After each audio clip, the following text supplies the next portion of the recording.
Carlos Spurgeon, o príncipe dos pregadores, 1834-1892. No período da Inquisição, na Espanha, sob o reinado do imperador Carlos V, milhares de crentes foram queimados em praça pública ou enterrados vivos. O filho de Carlos V, Filipe II, em 1567, levou a perseguição aos Países Baixos, declarando que, ainda que lhe custasse 1000 vezes a sua própria vida, limparia todo o seu domínio do protestantismo. Antes da sua morte, gabava-se de ter mandado ao carrasco pelo menos 18.000 hereges. Ao começar esse reinado de terror nos Países Baixos, muitos milhares de crentes fugiram para a Inglaterra.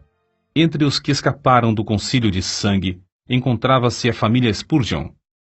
Na Inglaterra, contudo, o povo de Deus não estava completamente livre da perseguição, passando a maior parte do tempo sentado, por se achar fraco demais para se deitar. Os bisavós de Carlos eram crentes fervorosos e criaram os filhos na admoestação do Senhor. Seu avô paterno, depois de quase 50 anos de pastorado no mesmo lugar, podia dizer: "Não passei nem uma hora triste com a minha igreja depois que assumi o cargo de pastor." O pai de Carlos, Tiago Spurgeon, era o amado pastor de Stambourne. Carlos, quando ainda criança, interessava-se pela leitura de O Peregrino, pela história dos mártires e por diversas obras de teologia. É impossível calcular a influência dessas obras sobre a sua vida. O que era precoce nas coisas espirituais vê-se no acontecimento que passamos a relatar. Com apenas 5 anos de idade, Carlos percebeu profundamente o cuidado do avô com relação ao procedimento de um dos membros da igreja, mais conhecido como Velho Rhodes. Certo dia, encontrando Rhodes em companhia de outros fumando e bebendo cerveja, a criança dirigiu-se a ele dizendo: "Que fazes aqui, Elias?" O velho Rhodes, arrependido, contou então ao seu pastor como a princípio se irou com o pequeno Carlos, mas por fim sentiu-se quebrantado. Desde aquele dia, o velho Rhodes andou sempre perto do Salvador. Quando ainda em tenra idade, Carlos foi por Deus convencido do pecado. Durante alguns anos, sentia-se uma criatura sem esperança e sem conforto. Visitava locais de culto uns após outros, sem, no entanto, conseguir saber como podia livrar-se do pecado. Então, aos 15 anos de idade, aumentou nele o desejo de ser salvo. E aumentou de tal forma que passou 6 meses agonizando em oração. Nesse tempo, assistiu a um culto numa igreja em que o pregador não pudera comparecer por causa de uma grande tempestade de neve. Na ausência do pastor, um sapateiro se levantou para pregar às poucas pessoas presentes, e leu este texto: "Olhai para mim e sede salvos, todos os confins da terra." Isaías, capítulo 45, versículo 22. O sapateiro, inexperiente na arte de pregar, só fazia repetir a passagem e dizer: "Não vos é necessário levantar um pé, nem um dedo. Não vos é necessário estudar no colégio para saber olhar, nem contribuir com 1000 libras. Olhai para mim, não para vós mesmos. Não há conforto em vós. Olhai para mim, suando grandes gotas de sangue. Olhai para mim, pendurado na cruz. Olhai para mim, morto e sepultado. Olhai para mim, ressuscitado. Olhai para mim à direita de Deus." Em seguida, fitando os olhos em Carlos, disse: "Moço, tu pareces ser miserável. Serás infeliz na vida e na morte, se não obedeceres." Então, gritou ainda mais: "Moço, olha para Jesus. Olha agora." O rapaz olhou e continuou a olhar até que, por fim, um gozo indizível entrou na sua alma. O recém-salvo, ao perceber as constantes investidas do maligno, foi tomado pela aspiração de fazer todo o possível para receber o poder divino, e assim frustrar a obra do inimigo do bem. Spurgeon, por exemplo, aproveitava todas as oportunidades para distribuir folhetos. Também entregava-se de todo o coração a ensinar na escola dominical, onde alcançou de início o amor dos alunos, e por intermédio destes, a presença dos pais na escola. Com a idade de 16 anos, começou a pregar. Acerca desse fato, declarou: "Quantas vezes me foi concedido o privilégio de pregar na cozinha da casa de um agricultor ou num celeiro. Alguns meses depois de pregar seu primeiro sermão, foi chamado a pastorear a igreja em Waterbeach. Ao fim de 2 anos, essa igreja de 40 membros passou a ter 100. Como o jovem pregador tinha o desejo de aperfeiçoar-se, o diretor de uma escola superior, de visita à cidade na ocasião, marcou 1 hora para tratar com ele acerca desse assunto. A criada que recebeu Carlos, porém, descuidou-se e acabou não chamando o professor, que saiu sem saber o que o moço esperava. Mais tarde, já na rua, Carlos, um tanto triste, ouviu uma voz dizer-lhe: "Buscas grandes coisas para ti? Não as busques." Foi então, ali mesmo, que abandonou a ideia de estudar naquele colégio, convencido de que Deus o dirigia para outras coisas. Não se deve concluir, contudo, que Carlos Spurgeon tenha desistido de se educar. Depois disso, ele aproveitou todos os momentos livres para estudar. Disse que alcançou fama de ser um dos homens mais instruídos de seu tempo. Spurgeon havia ministrado em Waterbeach apenas durante 2 anos, quando foi chamado a pregar na Park Street Chapel, em Londres. O local era inconveniente para os cultos e o templo, que tinha assentos para 1.200 pessoas, era demasiado grande para a plateia. No entanto, havia ali um grupo de fiéis que nunca cessou de rogar a Deus por um glorioso avivamento. Esse fato é assim registrado nas palavras do próprio Spurgeon. No início, eu pregava somente a um punhado de ouvintes. Contudo, não me esqueço da insistência das suas orações. Às vezes, parecia que rogavam até verem realmente a presença do anjo do concerto, Cristo, querendo abençoá-los. Mais de uma vez nos admiramos com a solenidade das orações até alcançarmos quietude, enquanto o poder do Senhor nos sobrevinha. Assim desceu a bênção, a casa se encheu de ouvintes e foram salvas dezenas de almas. Sob o ministério desse moço de 19 anos, a concorrência aumentou em poucos meses a ponto de o prédio não mais comportar as multidões. Centenas de ouvintes permaneciam na rua para aproveitar as migalhas que caíam do banquete que havia dentro da casa. Ficou resolvido que a Park Street Chapel seria reformada. Durante o tempo da obra, os cultos eram realizados em Exeter Hall, prédio com assentos para 4.500 pessoas. Ali, em menos de 2 meses, a assistência era tão numerosa que as ruas, durante os cultos, se tornavam intransitáveis. Quando voltaram para a Chapel, o problema, em vez de ter sido resolvido, ficou maior. 3.000 pessoas ocupavam o espaço preparado para 1.500. O dinheiro gasto, que alcançou uma elevada soma, fora desperdiçado. Tornou-se necessário voltar para o Exeter Hall, mas nem este auditório comportava mais o público presente. A igreja, então, tomou uma atitude espetacular. Alugou o Surrey Music Hall, o prédio mais amplo, imponente e magnífico de Londres, construído para diversões públicas. As notícias de que os cultos haviam passado do Exeter Hall para o Surrey Music Hall eletrificaram toda a cidade de Londres. O culto inaugural foi anunciado para a noite de 19 de outubro de 1856. Na tarde do dia marcado, milhares de pessoas para lá se dirigiram para achar assento. Quando por fim o culto começou, o prédio no qual cabiam 12.000 pessoas estava superlotado, e havia mais 10.000 fora que não puderam entrar.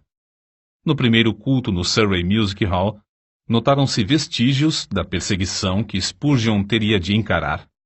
Após a leitura das Escrituras, os inimigos da obra de Deus se levantaram, gritando: "Fogo! Fogo!" Apesar de todos os esforços de Spurgeon e de outros crentes, a grande massa de gente alvoroçou-se e movimentou-se em pânico, de tal modo que 7 pessoas morreram e 28 ficaram gravemente feridas. Depois que tudo serenou, acharam-se espalhados em toda a parte do prédio roupas de homens e senhoras, chapéus, mangas de vestidos, sapatos, pernas de calças, mangas e paletós, chales, etc. Objetos esses que as milhares de pessoas aflitas deixaram, na luta para escapar do prédio. Spurgeon comportou-se com a maior calma durante todo o tempo da indescritível catástrofe, mas depois passou dias prostrado, sofrendo em consequência do tremendo choque. As notícias sobre as trágicas ocorrências durante o primeiro culto no Surrey Music Hall concorreram para aumentar o interesse pelos cultos, em vez de prejudicarem a obra.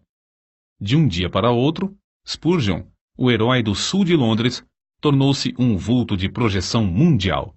Aceitou convites para pregar em cidades da Inglaterra, Escócia, Irlanda, Gales, Holanda e França.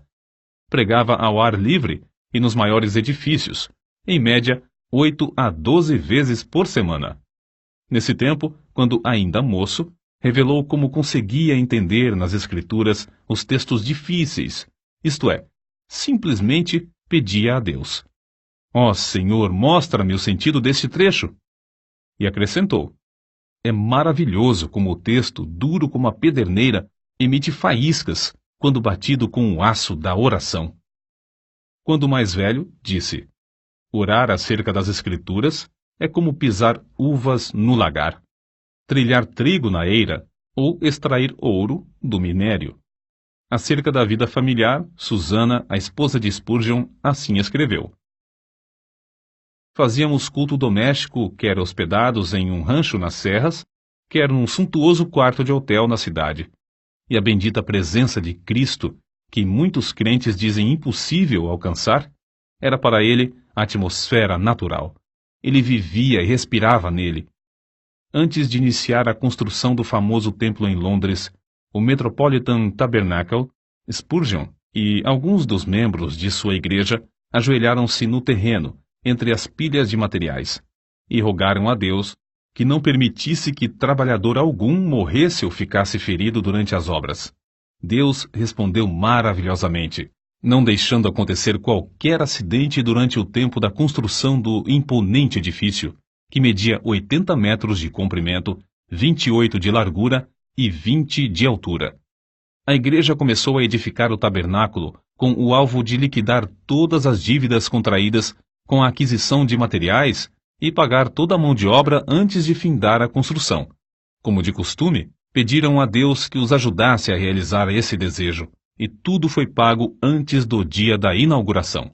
O Metropolitan Tabernacle foi acabado em março de 1861. Durante os 31 anos que se seguiram, uma média de 5.000 pessoas se congregava ali todos os domingos, pela manhã e à noite. De 3 em 3 meses, Spurgeon pedia aos que já haviam feito parte da assistência que se ausentassem. Eles o atendiam, mas mesmo assim, o tabernáculo era superlotado por outras pessoas das massas ainda não alcançadas pela mensagem. Durante certo período, pregou 300 vezes em 12 meses. O maior auditório do qual pregou foi no Crystal Palace, em Londres, em 7 de outubro de 1857. Havia exatamente 23.654 pessoas no auditório. Spurgeon esforçou-se tanto nessa ocasião, e o cansaço foi tal, que, após o sermão da noite de quarta-feira, dormiu até a manhã de sexta-feira. Todavia, não se deve julgar que era somente no púlpito que a sua alma ardia pela salvação dos perdidos. Também se ocupava grandemente no evangelismo individual. Nesse sentido, citamos aqui o que certo crente disse a respeito dele. Tenho visto auditórios de 6.500 pessoas inteiramente levadas pelo fervor de Spurgeon, mas ao lado de uma criança moribunda que ele levava a Cristo, achei-o mais sublime do que quando dominava o interesse da multidão. Parece impossível que tal pregador tivesse tempo para escrever. Entretanto, os livros da sua autoria constituem uma biblioteca de 135 tomos. Até hoje, não há obra mais rica de joias espirituais do que a Tesouraria de Davi, 7 volumes sobre os Salmos, escritos por Spurgeon. Ele publicou tão grande número de sermões que, mesmo lendo um por dia, nem em 10 anos o leitor os poderia ler todos. Muitos foram traduzidos em várias línguas e publicados nos jornais do mundo inteiro. Ele mesmo escrevia grande parte da matéria para seu jornal, A Espada e a Colher. Título este, inspirado na história da construção dos muros de Jerusalém no tempo angustioso de Neemias. Além de pregar constantemente a grandes auditórios e de escrever tantos livros, esforçou-se em vários outros ramos de atividades. Inspirado pelo exemplo de George Mueller, fundou e dirigiu o orfanato de Stockwell. Pediam a Deus e recebiam o necessário para levantar prédio após prédio e alimentar centenas de crianças desamparadas. Reconhecendo a necessidade de instruir os jovens chamados por Deus a proclamar o Evangelho e, assim, alcançar muito maior número de perdidos, fundou e dirigiu o Colégio dos Pastores. Esse trabalho foi marcado pela mesma fé em Deus demonstrada na obra de cuidar dos órfãos. Impressionado com a vasta circulação de literatura viciosa, formou uma junta de vendagem de livros evangélicos. Dezenas de vendedores foram sustentados e milhares de discursos feitos, além de muitas toneladas de escrituras e outros livros terem sido vendidos de casa em casa. Acerca de tão estupendo êxito na vida de Spurgeon, convém notar o seguinte: nenhum dos seus antepassados alcançou fama. Sua voz podia pregar às maiores multidões, mas outros pregadores sem fama gozavam também da mesma voz. O príncipe dos pregadores era, antes de tudo, o príncipe de joelhos. Como Saulo de Tarso, também entrou no reino de Deus agonizando de joelhos. No caso de Spurgeon, essa angústia durou 6 meses. Depois, assim aconteceu com Saulo. A oração fervorosa virou um hábito na sua vida. Aqueles que assistiam aos cultos no grande Metropolitan Tabernacle diziam que as orações eram a parte mais sublime dos cultos. Quando alguém perguntava a Spurgeon a explicação do poder na sua pregação, o príncipe de joelhos apontava para a loja que ficava sob o salão do Metropolitan Tabernacle e dizia: na sala que está embaixo, há 300 crentes que sabem orar. Todas as vezes que prego, eles se reúnem ali para sustentar minhas mãos, orando e suplicando ininterruptamente. Na sala que está sob os nossos pés é que se encontra a explicação do ministério dessas bênçãos. Spurgeon costumava dirigir-se aos alunos no colégio dos pastores desta forma: permanecei na presença de Deus. Se o vosso fervor esfriar, não podereis orar bem no púlpito. Pior com a família, e ainda pior nos estudos, sozinhos. Se a alma se tornar magra, os ouvintes, sem saberem como ou porquê, acharão que vossas orações públicas têm pouco sabor. Ainda sobre a oração, sua esposa deu este testemunho: ele dava muita importância à meia hora de oração que passava com Deus antes de começar o culto. Certo crente também escreveu a esse respeito: sente-se durante a sua oração pública que ele é um homem de bastante força para levar nas mãos ungidas as orações de uma multidão. Isto é a ideia mais grandiosa de sacerdote entre Deus e os homens. Convicto do grande poder da oração, Spurgeon designou o mês de fevereiro de cada ano no grande tabernáculo para realizar a convenção anual e fazer súplicas por um avivamento na obra de Deus. Nessas ocasiões, passavam dias inteiros em jejum e oração que se tornava mais e mais fervorosa. Não só sentiam a gloriosa presença do Espírito Santo nesses cultos, mas era-lhes aumentado o poder com frutos abundantes. Na sua autobiografia consta que, desde o começo do seu ministério em Londres, pessoas gravemente enfermas foram curadas em resposta às suas orações. A vida de Spurgeon não era vida egoísta e de interesse próprio. Juntamente com sua esposa, fez os maiores sacrifícios para colocar livros espirituais nas mãos de um grande número de pregadores pobres, e ambos contribuíam constantemente para o sustento das viúvas e órfãos. Recebiam grandes somas de dinheiro, mas davam tudo para o progresso da obra de Deus.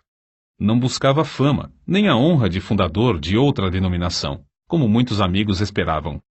A sua pregação nunca foi feita para sua própria glória, porém, tinha como alvo levar os ouvintes a Deus através da mensagem da cruz. Considerava seus sermões como se fossem setas, e dava todo o seu coração empregava toda a sua força espiritual em produzir cada um deles.